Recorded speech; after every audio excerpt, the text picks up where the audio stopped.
जैसा कि मैंने पिछले लेक्चर में बताया था कि हम अगले लेक्चर में लर्निंग थ्योरीज के बारे में जानेंगे।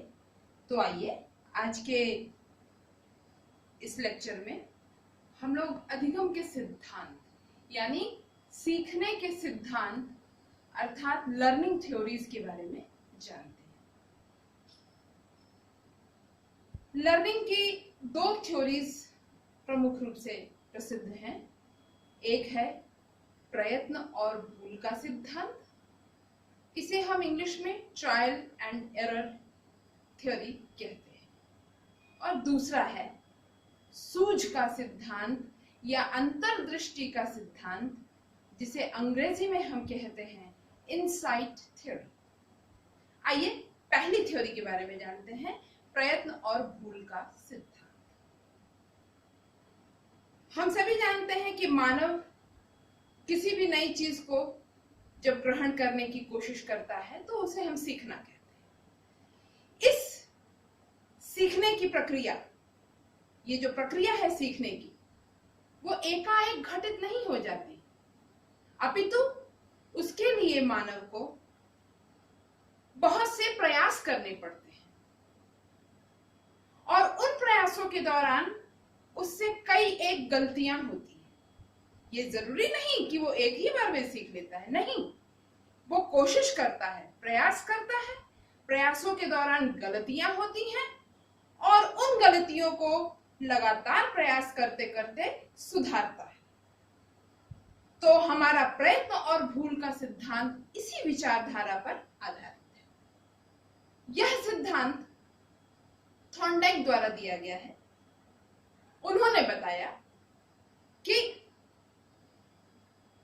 लगातार प्रयास करने पर जब व्यक्ति किसी चीज को सीखने की कोशिश करता है तो उसके लिए लगातार प्रयास करता है, जिसके परिणाम स्वरूप धीरे धीरे धीरे करके उसकी गलतियां कम होती जाती हैं। वो अपनी गलतियों को सुधारता जाता है और अंत में एक ऐसी स्थिति आती है जब उससे किसी भी प्रकार की गलती नहीं होती और वो बिना किसी त्रुटि के, बिना किसी गलती के अपनी प्रतिक्रिया व्यक्त करता है। यही प्रयत्न और भूल का सिद्धांत है। थॉर्नडाइक ने अपने इस सिद्धांत को एक प्रयोग द्वारा सत्यापित करने की कोशिश की। उन्होंने एक पिंजरा लिया और उस पिंजरे में एक भूखी बिल्ली को बंद कर दिया। पिंजरे का दरवाजा इस प्रकार का था कि एक बटन को दबाने से खुल सकता था। उस दरवाजे के बाहर, उस पिंजरे के बंद दरवाजे के बाहर उन्होंने खाने की सामग्री रख दी। अब बिल्ली को उस पिंजरे में बंद कर दिया। बिल्ली बहुत भूखी थी, उसने बाहर खाना देखा बिल्ली ने। अब उस खाने को पाने के प्रयास में वो उछल कूद करने लगी, क्योंकि बिल्ली को तो पता नहीं था ना कि कैसे खोलना है पिंजरे का दरवाजा। वो कोशिश करती रही, उछलती रही, कूदती रही, कभी धक्का मारती रही, कभी अपने पंजों से नोचती रही दरवाजों को, और ऐसा काफी देर तक वो प्रयत्नशील रही वो बिल्ली। और करते करते एकाएक उसका पंजा लीवर पर या उस बटन पर पड़ गया और दरवाजा खुल गया। वो बाहर गई और उसने खाना खा लिया। यह प्रक्रिया थॉर्नडाइक ने कई दिनों तक कंटिन्यू रखी और उन्होंने देखा कि पहले दिन जो भूलें हुई थी बिल्ली से, जैसे उछल कूद करना, नोचना, खसोटना, दरवाजा खोलने के लिए उसको धक्का देना वगैरह वगैरह, तो ये भूलें बिल्ली से बाद के प्रयासों में धीरे धीरे धीरे कम होती गई। कई दिन तक यह प्रक्रिया दोहराने के बाद एक ऐसा दिन आया जब बिल्ली को दरवाजे में, पिंजरे में बंद करने पर वो उसका बटन दबाकर, बिना कोई गलती किए बटन दबाकर निकल आती थी और खाना खा लेती थी। तो ये था प्रयत्न और भूल का सिद्धांत। आइए अब हम दूसरे सिद्धांत के बारे में जानते हैं, जिसे हम अंतर्दृष्टि या सूझ का सिद्धांत कहते हैं। इंग्लिश में इसे हम इनसाइट थ्योरी कहते हैं। यह सिद्धांत गेस्टाल्ट मनोवैज्ञानिकों ने दिया। कोहलर और कोफका नाम के कोहलर और कोफ्का नाम के मनोवैज्ञानिकों ने बताया, क्योंकि वो इस सिद्धांत के प्रतिपादक थे। उन्होंने बताया कि मानव में सीखने की प्रक्रिया प्रयत्न और भूल से नहीं होती है, बल्कि सूझ द्वारा होती है। यह सूझ एक ऐसा गुण है जो उच्च बौद्धिक स्तर के प्राणियों में अपेक्षाकृत अधिक मात्रा में पाया जाता है। जैसे कुत्ते बिल्ली की अपेक्षा चिंपैंजी और वनमानुषों में अधिक होता है, चिंपैंजी और वनमानुषों से कहीं ज्यादा मानवों में पाया जाता है। तो उन्होंने बताया कि मानव में सीखने की प्रक्रिया सूझ के द्वारा घटित होती है, या सूझ से मानव को सीखने में सहायता मिलती है। जब उन्होंने बताया, कोहलर और कोफ्का ने, कि जब मानव सीखने की प्रक्रिया शुरू करता है तो उसके सीखने की प्रक्रिया का एक उद्देश्य होता है, यानी मानव का सीखना लक्ष्य निर्देशित होता है, लक्ष्य की तरफ बढ़ता हुआ निर्देशित होता है। इस लक्ष्य तक पहुंचने में मानव को बहुत सारी बाधाओं का सामना करना पड़ता है, और आने वाली हर बाधा उस मानव को एक नई परिस्थिति से परिचित कराती है। धीरे धीरे मानव इन बाधाओं को के जरिए उस परिस्थिति को आपस में जोड़ने लगता है, अर्थात परिस्थिति को समझने लगता है। और जब वो समस्त परिस्थिति को समझ लेता है तो वो प्रतिक्रिया करता है। यानी सूझ क्या है?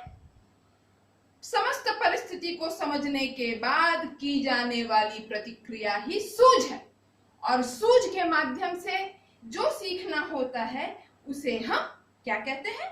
अंतर्दृष्टि सीखना कहते हैं।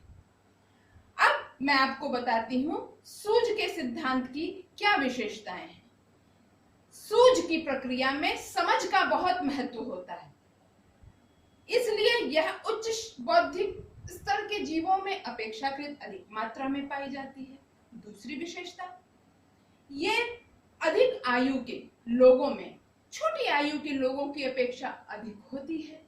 तीसरा, इस पर पूर्व अनुभवों का बहुत प्रभाव पड़ता है। और चौथा, कि प्रत्यक्षीकरण की इसमें बहुत अहम भूमिका होती है। प्रत्यक्षीकरण के द्वारा, माने देखने के द्वारा, मानव परिस्थितियों का विश्लेषण करता है और परिस्थितियों को समझ के प्रतिक्रिया करता है।